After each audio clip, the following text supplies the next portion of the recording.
जैसा कि आपको मैं हर वीडियो में बताती हूँ दैट इज़ हमारी मेंस की क्या स्ट्रैटेजी होगी। मेंस के लिए सिंपल स्ट्रैटेजी है, जो प्रीलिम्स का हम नोट्स पढ़ेंगे वो, साथ में मेंस की जो थीम्स है, पीवाईक्यू वाली थीम्स, हम उसको अच्छे से कवर करेंगे। And then in the last हम क्या करेंगे, जो करंट अफेयर्स है वो कवर करेंगे एंड अपना आखिरी में जाके आंसर राइटिंग का प्रैक्टिस करेंगे। यही एकमात्र सोल्यूशन है जिससे हमें क्या मिलेगा, हम अच्छा परफॉर्म कर पाएंगे अपने मेंस में, राइट। बाकी जो की है, the key is revision. The key is what? The key is revision. Revision करनी पड़ेगी बहुत सारी। शुरुआत करते हैं। सबसे पहला जो टॉपिक है that is amendment and basic structure से रिलेटेड है, जिसमें थीम है parliaments amending power and basic structure doctrine. कि पार्लियामेंट के पास क्या अमेंडिंग पावर है, कितना वो अमेंड कर सकती है, कितना नहीं, और उसका लिंक हम बेसिक स्ट्रक्चर डॉक्ट्राइन से करते हुए चलेंगे। अगर हम बात करें तो इसमें थीम है पार्लियामेंट अमेंडिंग पावर, वही बताया मैंने। सबसे पहले मीनिंग देख लेते हैं पार्लियामेंट की अमेंडिंग पावर का आर्टिकल 368 के तहत। देखिए, पार्लियामेंट चाहे तो अमेंड कर सकता है किसी भी पार्ट ऑफ द कॉन्स्टिट्यूशन को। अमेंडमेंट्स डन होती है किस तरीके से, special majority plus sometimes state का रेटिफिकेशन भी लेती है। हाउएवर जो ये पावर है ये अपने आप में यूनियन अनलिस्टेड है। This power is not unlisted. This power is not unlisted मतलब क्या है? मतलब ये नहीं है कि बहुत ज़्यादा अनलिमिटेड नहीं है, सॉरी अनलिमिटेड, अनलिस्टेड पढ़ रही हूँ, unlimited is not limited, is not unlimited, sorry. अब वाई पार्लियामेंट की पावर एक लिमिटेड पावर कैसी है? सुप्रीम कोर्ट की रूलिंग में जैसे कि बताया गया है ना, जैसे गोलकनाथ में बोला गया कि जो फंडामेंटल राइट है उनको आप अमेंड नहीं कर सकते, मतलब फंडामेंटल राइट को आप नहीं छेड़ सकते हो। लेकिन फिर केशवानंदा भारती केस आता है जो कि कहता है कि पार्लियामेंट चाहे तो अमेंड कर सकता है किसी भी पार्ट को, इवन फंडामेंटल राइट को, but can not alter the basic structure, लेकिन बेसिक स्ट्रक्चर को नहीं छेड़ सकता है। पहली बार बेसिक स्ट्रक्चर की डॉक्ट्राइन फॉर्मुलेट हुई थी। Now Indira Gandhi versus Raj Narayan case भी हुआ, जिसमें फ्री एंड फेयर इलेक्शन को पार्ट ऑफ बेसिक स्ट्रक्चर बनाया। मिनेवा मिल केस होता है जो कि कहता है कि parliament can not acquire the unlimited amending power. तो उसमें बोला जाता है कि देखो, पार्लियामेंट अमेंड कर सकता है लेकिन अनलिमिटेड तरीके से नहीं कर सकता है, उसकी एक लिमिटेशन है, और वो लिमिटेशन क्या है, दैट इज बेसिक स्ट्रक्चर। तो limited amending power itself is a part of the basic structure. Now rule establish. देखिए, parliament can not turn its limited power into unlimited power. Parliament चाहकर भी limited power को unlimited power turn नहीं कर सकता है। Any attempt to do is void, वो अपने आप में ही क्या है, वॉइड एक्ट है। अभी बेसिक स्ट्रक्चर है क्या?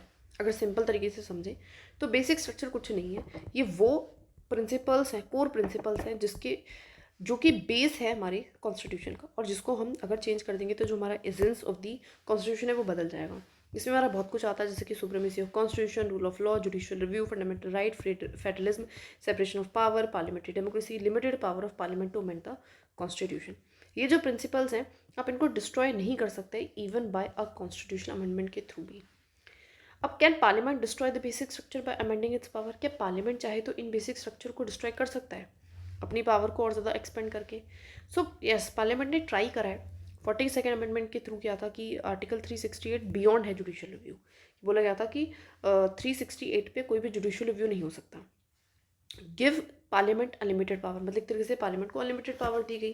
लेकिन सुप्रीम कोर्ट ने रिस्पॉन्स में मिनर्वा मिल्स केस में बोला, इसको एक तो सबसे पहले स्ट्रिक डाउन कर दिया और बोला कि लिमिटेड अमेंडिंग पावर है हमारे कॉन्स्टिट्यूशन की, और वो भी अपने आप में ही एक बेसिक स्ट्रक्चर है। लिमिटेड अमेंडिंग पावर है पार्लियामेंट की और वो भी एक पार्ट है बेसिक स्ट्रक्चर का। Parliament can not convert limited power into absolute power. Parliament convert नहीं कर सकता है अपनी लिमिटेड पावर को एब्सोल्यूट पावर में। Parliament can not use article 368 to destroy the basic structure को डिस्ट्रॉय नहीं कर सकता है। Therefore parliament can not expand its amending power. That is why इसका मतलब ये है सिंपल कि पार्लियामेंट एक्सपेंड नहीं कर सकता है अपनी अमेंडिंग पावर को। पार्लियामेंट कैन नॉट रिमूव और dilute the judicial review. Dilute भी नहीं कर सकता है, रिमूव भी नहीं कर सकता है जुडिशियल रिव्यू को, वो एक बेसिक स्ट्रक्चर का पार्ट है। पार्लियामेंट मतलब अगर कोई भी गलत काम वो करेगी, गलत हरकत करेगी पार्लियामेंट, तो उस पर जुडिशियल रिव्यू होना ज़रूरी है। Parliament can not amend away democracy, तो बेसिक स्ट्रक्चर को अमेंड नहीं कर सकता है। फाइनल पोजीशन जो कि बहुत इंपॉर्टेंट है, पार्लियामेंट अमेंडिंग पावर क्या है, लिमिटेड है, because the basic structure act like a boundary wall की तरह काम करता है। Parliament can not enlarge it's power, अपनी इस पावर को बढ़ा नहीं सकता है। एनी अमेंडमेंट कन्वर्टिंग, जो कि कन्वर्ट करेगी लिमिटेड पावर को एब्सोल्यूट में, वो अपने आप में ही अनकॉन्स्टिट्यूशन हो जाएगी। पार्लियामेंट कैन नॉट डिस्ट्रॉय भी नहीं कर सकता है बेसिक स्ट्रक्चर को even by amending the article 368 itself. Simple words में कहूँ तो parliament can change the constitution but it can not break it. अच्छी लाइन है, हमें लिखना है। अब वाई दिस लिमिटेशन एग्जिस्ट, अभी एग्जिस्ट कर क्यों रही है? To prevent the authoritarian amendments, so that authoritarian amendment ना हो जो कि एक सेक्शन ऑफ द सोसाइटी को जो है इंटरेस्ट पहुंचाए, बाकियों का देखिए ना। To preserve the constitutional identity, so that जो कॉन्स्टिट्यूशन की आइडेंटिटी है वो बनी रहे, एक बैलेंस बना रहे पार्लियामेंट एंड हमारी जुडिशरी के बीच में, सिटीजन्स के राइट्स इंश्योर रहे एंड प्रोटेक्टेड रहे। थीम देख लीजिए अगली, that is procedural and substantive limitation, क्या प्रोसीजर की एंड क्या अदर लिमिटेशन है हमारे पार्लियामेंट की अमेंडिंग पावर पे। बार बार यही क्वेश्चन आया, सेम ही थीम थी है ना। तो लिमिटेशन क्या है पार्लियामेंट की अमेंडिंग पावर पे, इसीलिए ये थीम है। तो बैकग्राउंड आपको पता है वाई दिस इशू इंपॉर्टेंट क्यों है, बिकॉज जो आर्टिकल 368 है वो पावर देता है पार्लियामेंट को कि वो अमेंड कर सकते हैं, कॉन्स्टिट्यूशन में बदलाव कर सकते हैं, बट ये पावर अपने आप में एब्सोल्यूट नहीं है। ये लिमिट करता है अपने आप को प्रोसीजर में भी एंड सब्सटेंटिव कंटेंट, जैसे कि बेसिक स्ट्रक्चर डॉक्ट्राइन है उस तरीके से भी। अब प्रोसीजरल लिमिटेशंस देख लेते हैं। देखिए ये कुछ हर्डल्स हैं जिनको इम्पोज किया गया है बाय द आर्टिकल 368, मतलब खुद आर्टिकल 368 ने बोला है, कुछ कंडीशंस रखी है तभी ये अमेंडमेंट हो सकती है। तो ये भी एक तरीके से क्या है, प्रोसीजर में लिमिटेशन है। सबसे पहले special majority requirement, parliament must pass the amendment, amendment को पास होने के लिए स्पेशल मेजोरिटी लगती है, जिसमें 2/3 of the members present and voting जो है वो इनके फेवर में वोट करें, साथ में majority of the total membership 50% plus of one of total membership, तभी कोई अमेंडमेंट होती है। और दूसरा तरीका है ratification by half of the state, जहाँ पे फेडरल फीचर्स को चेंज करते हैं। तो सम अमेंडमेंट्स है जहाँ पे आपको रेटिफिकेशन लेना पड़ता है 50% ऑफ द स्टेट लेजिस्लेचर का, जैसे कि इलेक्शन ऑफ प्रेसिडेंट है, एक्सटेंट ऑफ एग्जीक्यूटिव पावर है, सुप्रीम कोर्ट हाई कोर्ट है, डिस्ट्रीब्यूशन ऑफ लेजिस्लेटिव पावर है, 7th शेड्यूल है, ऑलरेडी पढ़ के आए इसके बारे में प्रीलिम्स में। नो जॉइंट सिटिंग, साथ में कोई जॉइंट सिटिंग का प्रोविजन नहीं है। तो अगर लोकसभा एंड हमारी राज्यसभा डिसएग्री करती है तो अमेंडमेंट फेल कर जाती है। President can not reject but must give the accent, president reject नहीं कर सकता इसको, और प्रेसिडेंट को तो एक्सेंट देना ही देना पड़ता है। But delay is possible, delay कर सकता है, जो कि एक तरीके से अपने आप में प्रोसीजरल चेक है। Amendment bill must start in parliament only, amendment आप सिर्फ और सिर्फ कहाँ कर सकते हो, पार्लियामेंट में, स्टेट लेजिस्लेचर में नहीं कर सकते हो। No limit, time limit, but must follow due process must भी लॉफुल होना चाहिए, और उसको बाईपास नहीं कर सकता है वोटिंग नॉर्म्स या कोरम को, कितना वोटिंग होगी तो होगी। तो अपने आप में एक प्रोसीजर है कि हमने प्रोसीजर को क्या बनाया, टफ बनाया, सो दैट ईजिली जो है, इतनी ईजिली आप जो है बेसिक जो प्रिंसिपल्स है, बेसिक स्ट्रक्चर है, उसको आप चेंज ना कर सको। दूसरा सब्सटेंटिव लिमिटेशन है, these refers to what content could be amended, इसका मतलब है कि आप किस सब्सटेंस को कॉन्स्टिट्यूशन के किस पार्ट को जो है पार्लियामेंट अमेंड कर सकते हो, किसको नहीं। और ये जनरली अराइज हुआ है सुप्रीम कोर्ट की जजमेंट्स के थ्रू, जैसे कि बेसिक स्ट्रक्चर डॉक्ट्राइन आपको पता है इस्टेब्लिश हुई है केशवानंद भारती केस में, जहाँ पे बोला गया अमेंडमेंट मस्ट नॉट डैमेज और डिस्ट्रॉय द बेसिक स्ट्रक्चर। अब एलिमेंट्स बता रखे हैं बेसिक स्ट्रक्चर की, सुप्रीमेसी, सबसे ऊपर कॉन्स्टिट्यूशन है, रूल ऑफ लॉ रहेगा, judicial review, separation of power, federalism, parliamentary democracy, fundamental rights, free fair elections, secularism, limited power of the parliament, can not convert limited power into absolute power. तो 42nd amendment ने करने की कोशिश करी थी, तो उसको फिर बाद में स्ट्रक डाउन कर दिया था, जैसे कि मिनरेवा बिल्स केस में। No amendment can remove the judicial review, साथ में कोई भी अमेंडमेंट चाहे रिमूव नहीं कर सकती, जुडिशियल रिव्यू को रिमूव नहीं कर सकती है, इसको भी अनकॉन्स्टिट्यूशनल डिक्लेयर करा था। No amendment can change the India's identity को नहीं बदल सकती है, जैसे कि इंडिया को डिक्टेटरशिप में कन्वर्ट करना, इलेक्शंस को मीनिंगलेस बनाना, ऑटोक्रेसी लेके आना, फेडरलिज्म को हटा देना, सेक्युलर कैरेक्टर को हटा देना। No amendment that violates core fundamental right, parliament can not destroy equality, liberty और लाइफ एंड लिबर्टी के फ्रेमवर्क्स को। वाई दीज लिमिटेशंस, अभी एक लिमिटेशंस रखी क्यों है, देखिए ये क्या करती हैं, अपने आप में प्रिवेंट कर रही हैं अब्यूज़ ऑफ पावर को, कि गलत काम ना हो, गलत पावर को अब्यूज़ ना किया जाए। टू मेंटेन द आइडेंटिटी, और जो एक आइडेंटिटी है हमारे कॉन्स्टिट्यूशन की वो बनी रहे। To balance the democratic will with constitutional stability, हम बैलेंस कर पाए डेमोक्रेटिक विल को कॉन्स्टिट्यूशनल स्टेबिलिटी के साथ, प्रोटेक्ट कर पाए सिटीजन राइट्स को फ्रॉम मेजोरिटेरियन एक्सेस से, ensure India remains a constitutional democracy, और इंडिया जो है कॉन्स्टिट्यूशनल डेमोक्रेसी ही रहे। सुप्रीम कोर्ट का स्टैंड अगर आप देखोगे, case laws you must mention, जैसे कि केशवानंद भारती जिसमें बेसिक स्ट्रक्चर की डॉक्ट्राइन आई, इंदिरा गांधी में फ्री एंड फेयर इलेक्शंस को बेसिक पार्ट बनाया, मिनेवा मिल में पार्लियामेंट की पावर को लिमिटेड बोला गया, वमन राव में बोला गया कि अमेंडमेंट्स जो भी पोस्ट जो 1973 के बाद अमेंडमेंट्स हुई है वो क्या है, subject to the judicial review है। And the basic structure test को पास करना ही करना पड़ेगा, ठीक है, इस तरीके से। नो फाइनल अगर मैं समरी दूँ तो पार्लियामेंट की जो अमेंडिंग पावर है वो वाइड है, बहुत बड़ी है, लेकिन वो एब्सोल्यूट तब भी नहीं है। प्रोसीजर लिमिटेशंस है, स्पेशल मेजॉरिटी, स्टेट रेटिफिकेशन, कोई भी जॉइंट सिटिंग करना होना। वहीं पे सब्सटेंटिव लिमिटेशंस भी हैं जो कि वॉयलेट नहीं कर सकते हैं बेसिक स्ट्रक्चर को। Parliament can not even amend the article 368 to make itself supreme. Even वो 368 आर्टिकल को भी अमेंड नहीं कर सकता है कि अपने आप को क्या बना दे, इट सेल्फ को सुप्रीम बनाने के लिए। Judiciary act as the final guardian, बाकी इसमें जो है सबसे इंपॉर्टेंट रोल है जुडिशरी का है, जो एक फाइनल गार्जियन का काम करती है बेसिक स्ट्रक्चर रिव्यू के through. Now the topic is emergency. Emergency से 2 क्वेश्चन आए, फाइनेंशियल इमरजेंसी पे एंड हमारा प्रेसिडेंट रूल पे, दोनों को बहुत अच्छे से करेंगे। देखिए फाइनेंशियल इमरजेंसी जो है इंडिया में आर्टिकल 360 के तहत, इसमें थीम पूछा गया था कि क्या ग्राउंड्स है, कब कब लग सकते हैं, क्या प्रोसीजर है लगाने का, क्या कॉन्सिक्वेंसेज होंगे। ऑलरेडी वेल हम प्रीलिम्स के नोट्स में पढ़ के आए हैं, तो मेंस में भी रिवाइज कर लेते हैं। देखिए आपको पता है फाइनेंशियल इमरजेंसी आर्टिकल 360 के अंडर आती है। अगर इसका मीनिंग या पर्पस बताओ तो financial emergency can be declared when the financial stability या फिर क्रेडिट ऑफ इंडिया और any part of its territory पे खतरा होता है। तो इसका मेन ऑब्जेक्टिव है रिस्टोर कराना इकोनॉमिक स्टेबिलिटी को, प्रोटेक्ट करना करेंसी की क्रेडिबिलिटी को एंड फाइनेंशियल डिसिप्लिन को बनाना। अब ग्राउंड्स क्या है, कब हम इसको डिक्लेयर कर सकते हैं?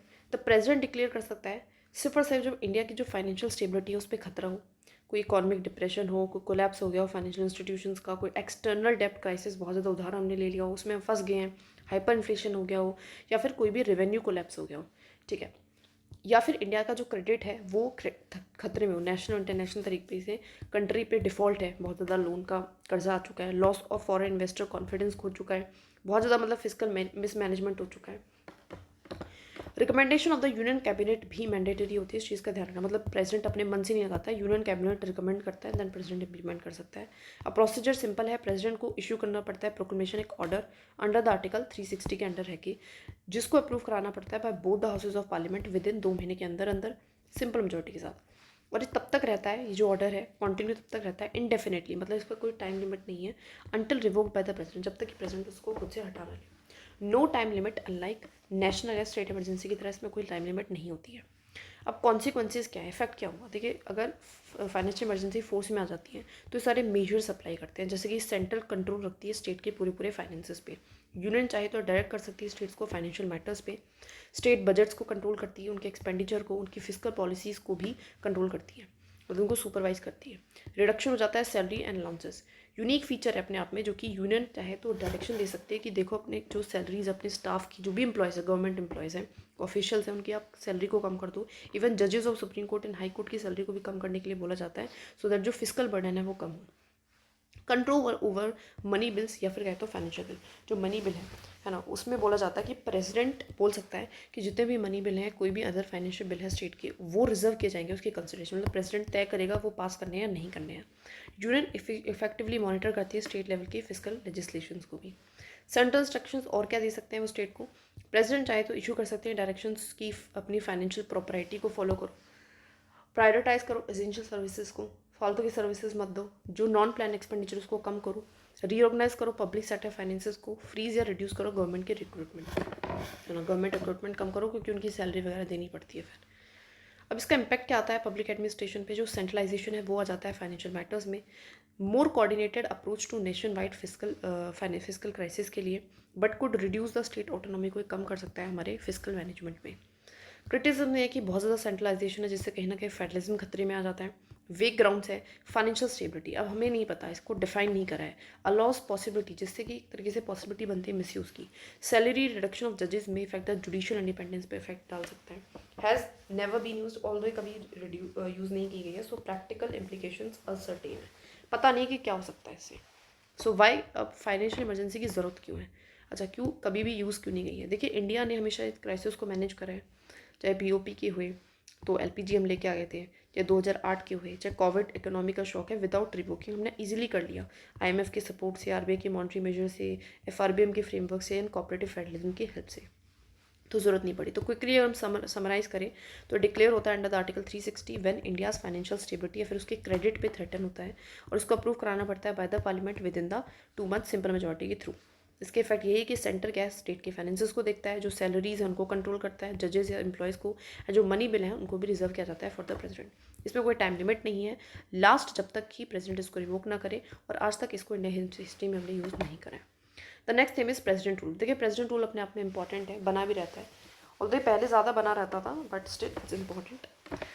तो क्वेश्चन ये आता कि इसका जो ट्रेंड आप देखने को मिलेगा, तो पहले काफ़ी यूज़ हुआ करता था, लेकिन आज के टाइम पे काफ़ी इसका जो यूज़ है वो डिक्लाइन हो रहा है।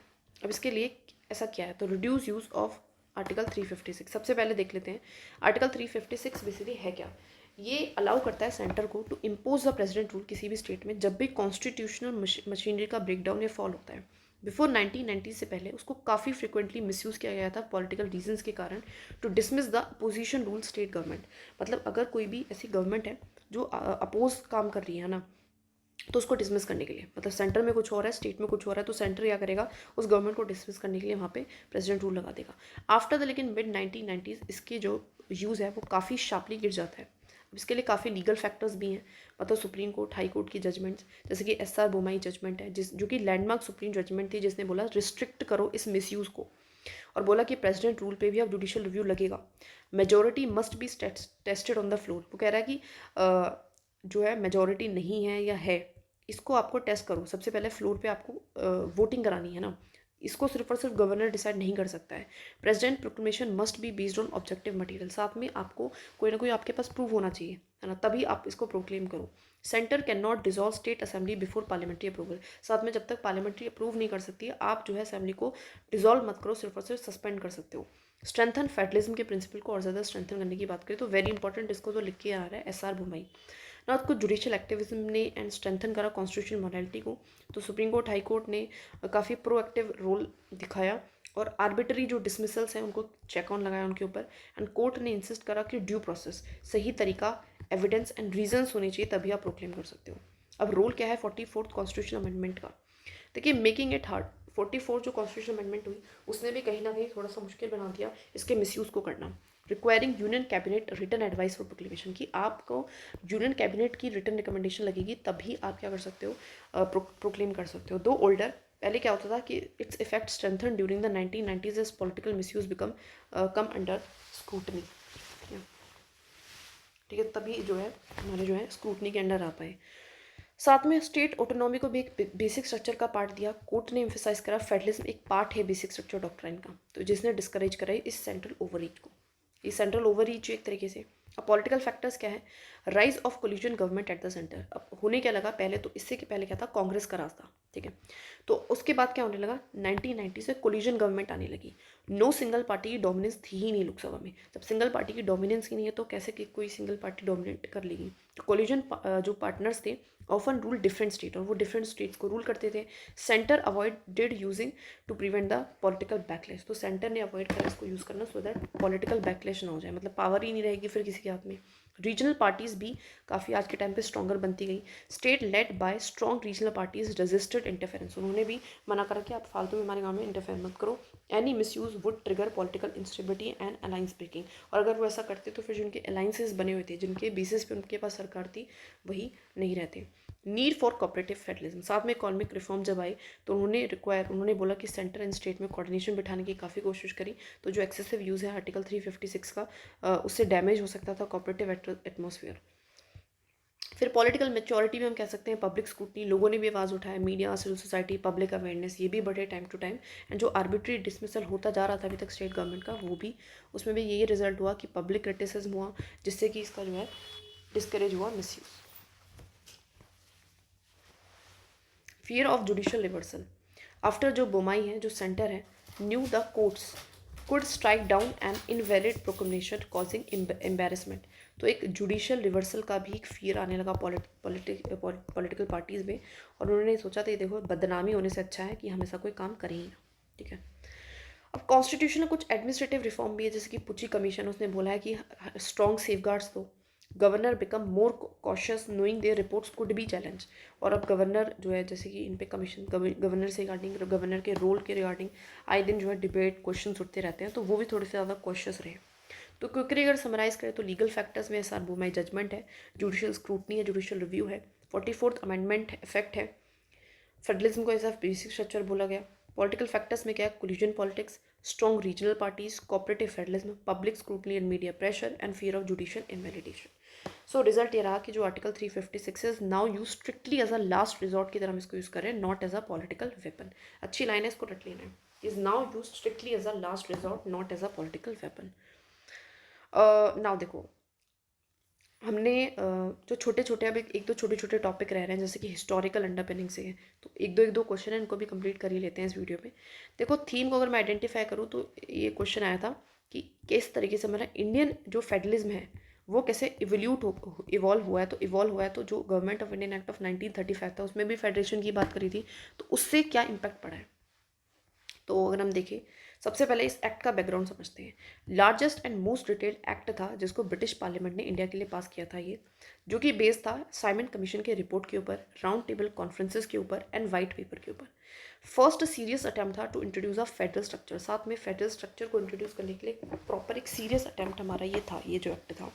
अब इसके फीचर्स देख लेते हैं, फेडरल फीचर्स। इसने बात करी थी ऑल इंडिया फेडरेशन की, कि हम फेडरेशन बना देते हैं, जो ब्रिटिश इंडिया के प्रोविंसेस हैं, जो प्रिंसली स्टेट है, उन दोनों को मिला देते हैं। ठीक है। Federal relation based on list and division of state, और ये जो फेडरल रिलेशन है किस तरीके से होंगे, वो list and division of power के ऊपर बेस्ड ऑन रहेंगे।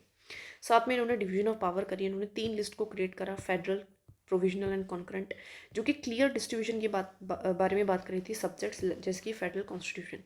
नाउ रिटन कॉन्स्टिट्यूशन इसने बात करी, ये काफ़ी लिखित में कॉन्स्टिट्यूशन आया था, तो उसने क्लियरली कॉडिफाई करी पावर्स। ठीक है, जो कि एक इंपॉर्टेंट फेडरल फीचर है। बाई कैमरल फेडरल लेजिस्लेचर में भी बाई कैमरल्स था, जो सेंट्रल लेजिस्लेचर था, फेडरल असेंबली थी, काउंसिल ऑफ स्टेट था, both based on representation of provinces and princely state, जो कि दोनों ही प्रोविंसेस को भी एंड प्रिंसली स्टेट्स को भी प्रॉपर रिप्रेजेंटेशन दे रहा था। प्रोविंशियल ऑटोनॉमी की बात करी, introduce for the first time, जो प्रोविंसेस हैं उनको ज़्यादा से ज़्यादा ऑटोनॉमी दी, जैसे कि उनको खुद का लेजिस्लेचर लगाने की बात करी, इलेक्टेड मिनिस्टर्स की बात करी, मोर कंट्रोल दिया लोकल गवर्नेंस पे, एंड डीआरकी जो था उसको भी ऐड करा। अब यूनिटी या नॉन फेडरल फीचर्स देख लेते हैं, क्योंकि why was not fully federal, लेकिन वो फुली फेडरल क्यों नहीं था, बिकॉज फेडरेशन कभी फोर्स में आया ही नहीं। जो प्रिंसली स्टेट है उन्होंने रिफ्यूज़ कर दिया था to join it voluntarily, without them federation incomplete था। ठीक है। Governor generals dominant power, absolute control रहा गवर्नर जनरल का तब भी डिफेंस पे, एक्सटर्नल अफेयर्स पे, इमरजेंसी पावर्स पे, ओवरराइडिंग प्रोविंशियल लॉज पे, एंड वो रिस्पॉन्सिबल नहीं था लेजिस्लेचर के लिए। मतलब एक तरीके से यूनिटेड चलता है, गवर्नर जनरल जो चाहे वो कर रहा है और उसका कोई भी जवाबदेही भी नहीं है हमारे लेजिस्लेचर को। डीआरके एट द सेंटर में भी डीआरके लाने की बात करी थी और लाया भी गया था। सिग्निफिकेंट पावर्स और जो मोटी मोटी पावर्स थी, इंपॉर्टेंट पावर्स थी, उसको ब्रिटिश ऑफिशियल्स के हाथ में दे दिया गया। No full responsible government, ministers control by British appointed executive, federal government ज़्यादा रिप्रेजेंटेटिव नहीं थी उस टाइम पे। ठीक है। और एक तरीके से एक्ट ऑफ ब्रिटिश पार्लियामेंट ही था आखिरकार, कुड बी अमेंडेड और repeal any time by the Britain, जिसको एनी टाइम ब्रिटेन जो है रिपील कर सकती थी। People of India did not frame it not fully federal in split, और लोगों का तो वॉइस था ही नहीं, तो लोगों का वॉइस नहीं हुआ तो फुली फेडरल तो कैसे ही हो पाएगा। So did it lay down a federal constitution, क्या इसने फेडरल कॉन्स्टिट्यूशन को ले डाउन करा? Yes, the answer is yes. Theory में यस, इसने कहीं ना कहीं फेडरल फ्रेमवर्क दिया, डिवाइड करा पावर्स को 3 लिस्ट में, बाई कैमरल लेजिस्लेचर लगाया, प्रोविंशियल को ज़्यादा ऑटोनॉमी दी, एंड रिटन कॉन्स्टिट्यूशन का एक स्ट्रक्चर भी दिया। लेकिन प्रैक्टिस में नहीं था, बिकॉज फेडरेशन कभी स्टार्ट ही नहीं हुआ। गवर्नर जनरल एंड गवर्नर्स के पास तब भी ओवरराइडिंग पावर थी कि वो चाहे तो पूरे लेजिस्लेचर को ओवरराइड करके डिसाइड कर सकते हैं। सेंटर हैविली कंट्रोल कर रहा था कौन? ब्रिटिश एग्जीक्यूटिव ही। And lack of responsible government थी ही नहीं जो कि प्रिवेंट करे एक्चुअल फेडरेशन को। थ्योरी में कहीं तो एक्ट प्रोवाइडेड अ ब्लूप्रिंट, लेकिन हाँ एक ब्लूप्रिंट ज़रूर दिया फेडरल कॉन्स्टिट्यूशन के लिए, but did not establish a fully functional federation, लेकिन वो एक फुली फंक्शनल फेडरेशन को इस्टेब्लिश नहीं कर पाया। अब इसके इंपॉर्टेंस अगर हम देखें तो 3 लिस्ट ऑफकोर्स इसने बताई हैं, जो कि अडॉप्ट हमने 1950 में भी किया। Federal structure influence our own federal design को भी इसने इन्फ्लुएंस करा। जो प्रोविंशियल ऑटोनॉमी है वो भी आज के टाइम पे देखने को मिलती है। Separation of subject inspired the schedule, जो 7th शेड्यूल है उसको इंस्पायर करा। ठीक है। ओके, तो एक क्वेश्चन आया था, जनरली एक करंट अफेयर से ही क्वेश्चन था, तो मैं इसलिए बता रही हूँ। एक public examination prevention of unfair means act 2024 में पास हुआ था। अब जो एक्ट है ये, बिकॉज ये न्यूज़ में भी काफ़ी था, दैट इज़ वाई रह गया। तो दैट मीन्स ऐसे एक्ट जो बहुत ज़्यादा न्यूज़ में, उसको हमें थोड़ा सा पढ़ लेना है, राइट। तो अगर हम थोड़ा सा देखें तो फ्रीक्वेंट बेसिकली हो क्या रहा था, पेपर लीक हुए थे, एग्जाम स्कैम्स चले थे गवर्नमेंट रिक्रूटमेंट में, एसएससी में, यूपी पीएससी में, रेलवेज़ में। इसके चलते एक मैसिव लॉस हुआ अपॉर्चुनिटीज़ का 2 lakhs ऑफ स्टूडेंट, एंड एक तरीके से जो ट्रस्ट है लोगों का वो पब्लिक रिक्रूटमेंट बॉडीज़ में कम होने लगा। मासेस वगैरह प्रोटेस्ट वगैरह भी होता है, एंड गवर्नमेंट इंट्रोड्यूस करती है इसके चलते public examination prevention of unfair act करके, जिससे फेयरनेस एंड अकाउंटेबिलिटी बनी रहे। अब इस एक्ट का मेन ऑब्जेक्टिव यही था कि जो पेपर लीक है वो प्रिवेंट कर सके, जो अनफेयर मीन्स हो रहे हैं पब्लिक एग्जामिनेशन में वो ना हो, और पनिश हो ऑर्गेनाइज चीटिंग, जो ऑर्गेनाइज तरीके से चीटिंग हो रही है माफियाज का, गैंग का, सॉल्वर गैंग का, उनको हम क्या कर सके, पनिश कर सके। साथ में प्रोटेक्ट कर सके future of genuine student by ensuring the clean exam. साथ में क्लीन एग्जाम्स हो और जो फ्यूचर है जेन्युइनली जो स्टूडेंट मेहनत कर रहे हैं उनको प्रोटेक्ट कर सके। अकाउंटेबिलिटी बढ़े एग्जाम कंडक्टिंग अथॉरिटीज़ की भी, और एक नेशनल स्टैंडर्ड क्रिएट हो against the malpractice in public recruitment test में। रिस्टोर, साथ में जो पब्लिक टेस्ट खो गया है, टूट गया है, उसको भी रिस्टोर किया जाए। अब इसके मेन फीचर्स क्या हैं जो कि बहुत इंपॉर्टेंट है। सबसे पहले उन्होंने डिफाइन करा पब्लिक एग्जामिनेशन क्या है। ऐसे एग्जामिनेशन जो कि कंडक्ट किए जा रहे हैं या फिर तो सेंट्रल गवर्नमेंट की एजेंसीज, सेंट्रल गवर्नमेंट की एजेंसीज के लिए था ये। अभी अनफेयर मीन्स क्या है, जैसे पेपर को लीक करना, टैंपरिंग विद कंप्यूटर सिस्टम में छेड़खानी, यूज़ करना सॉल्वर गैंग्स ऑफ इम्पर्सोनेशन, मतलब एक तरीके से कि जहाँ पे आप नहीं लेके जा सकते हो कैलकुलेटर, वहाँ पे कैलकुलेटर का यूज़ कर देना। हेल्प फ्रॉम एग्जाम स्टाफ या आउटसाइडर से, हैकिंग और अनऑथराइज एक्सेस करना क्वेश्चन पेपर्स का पहले से ही, है ना। मैनिपुलेशन ऑफ OMR जो शीट्स हैं उनको मैनिपुलेट करना। अब पनिशमेंट्स क्या है, एक इंडिविजुअल के लिए जेल है ना, इसमें जेल रखी हुई 3 से 5 साल, फाइन रखा हुआ है। ऑर्गेनाइज अगर कुछ चीटिंग गैंग है तो उसके लिए 5 से 10 साल की जेल है और मिनिमम 1 करोड़ का फाइन है। अब अकाउंटेबिलिटी ऑफ इंस्टीट्यूशंस को भी फुलफिल किया गया है। जो प्राइवेट कोचिंग सेंटर हैं, सर्विस प्रोवाइडर्स हैं, अगर वो इन्वॉल्व है इस तरीके के लीक में तो 1 करोड़ का fine and big black listing है, फिर वो इंस्टीट्यूशन काम ही नहीं कर पाएगा। इसके मेन एम और ऑब्जेक्टिव क्या है, जैसे मैंने बताया, ट्रांसपेरेंट रिक्रूटमेंट हो, स्ट्रिक्ट पनिशमेंट्स हो, डिटर कर पाए, रोक पाए ऑर्गेनाइज पेपर लीक नेटवर्क्स को, प्रोटेक्ट कर पाए जो मेरिट बेस्ड हायरिंग है गवर्नमेंट जॉब्स में, यूनिफॉर्म एंटी चीटिंग लॉ आ पाए, एंड साथ में गवर्नेंस एंड क्रेडिबिलिटी ब्रिंग हो, ट्रस्ट जो है वो हमारा बिल्डअप हो। कवरेज ऑफ द एक्ट, अभी किस किस को कवर करा है, किसको नहीं। क्या ये यूनिवर्सिटी और स्टेट बोर्ड एग्जाम्स को कवर करा है? नो, ये हमारे सिर्फ और सिर्फ क्या है, इसको नहीं करेगा। ये एक्ट अप्लाई नहीं कर रहा है स्कूल बोर्ड्स के लिए, फिर यूनिवर्सिटी एग्जाम या प्राइवेट स्कूल या कॉलेजेस एग्जाम के लिए। ये अप्लाई कराएगा only and only central government के जो रिक्रूटमेंट एग्जाम्स हैं। किसको? सिर्फ और सिर्फ ओनली सेंट्रल गवर्नमेंट के रिक्रूटमेंट एग्जाम, जैसे कि UPSC, SSC, railway network board है, इंस्टीट्यूट IVPS है, LIC JSE है, Delhi subordinate service selection board है, या फिर नेशनल टेस्टिंग एजेंसी है। Only when conducting recruitment test, not academic exam. उसमें भी सिर्फ और सिर्फ अगर वो रिक्रूटमेंट है ना, जॉब नौकरी वाले जो टेस्ट है उसके लिए है, जैसे कि नीट वगैरह होते हैं एडमिशन के लिए, एडमिशन वाले एग्जाम्स इसमें हमारे नहीं है, ठीक है। Now rational for excluding state boards and universities. अब एजुकेशन लार्जली एक कॉन्करेंट सब्जेक्ट है तो सबको पता है, एंड स्टेट हैंडल करता है स्कूल्स एंड यूनिवर्सिटी एग्जाम्स को, तो हमने स्टेट को इसलिए बाहर रखा है। एक्ट का मेन फोकस था रिक्रूटमेंट की इंटीग्रिटी की, रिक्रूटमेंट में फेयरनेस आए हमारी, ठीक है, इंटीग्रिटी आए, नॉट अकेडमिक और एवोल्यूशन। अकेडमिक एवोल्यूशन का इसमें मेन कोई रूल नहीं है। स्टेट चाहे तो पास कर सकते हैं अपना खुद का लॉ स्कूल एंड कॉलेज के एग्जाम्स के लिए। नो क्या इंपॉर्टेंस है गवर्नेंस एंड UPSC, रेलेवेंस क्या है इसमें, गवर्नमेंट का एक रोल दिखाया, ensuring the accountability, good governance के प्रिंसिपल्स अप्लाई करें, transparency, fairness, prevent youth frustration, youth frustrate नहीं होगा, एक पॉलिटिकल स्टेबिलिटी रहेगी एंड ट्रस्ट बिल्ड रहेगा, and central law help combat inter state organise जो एग्जाम माफियाज हैं उनको भी कॉम्बैट हम कर पाएंगे, लड़ पाएंगे उनके खिलाफ। अब कुछ क्रिटिसिज्म या गालियाँ तो पढ़नी है इस एक्ट को, कि फियर ऑफ ओवर क्रिमिनलाइजेशन है, हाई पनिशमेंट, बहुत ज़्यादा पनिशमेंट है, तो चीज़ गलत है। Might target students unknowingly caught in system failure, अब हो सकता है कि सिस्टम के फेलियर की वजह से कुछ ऐसे स्टूडेंट्स हैं जिनकी गलती ना हो वो पकड़े जाएं फिर। Implementation capacity of police and exam agencies is questionable.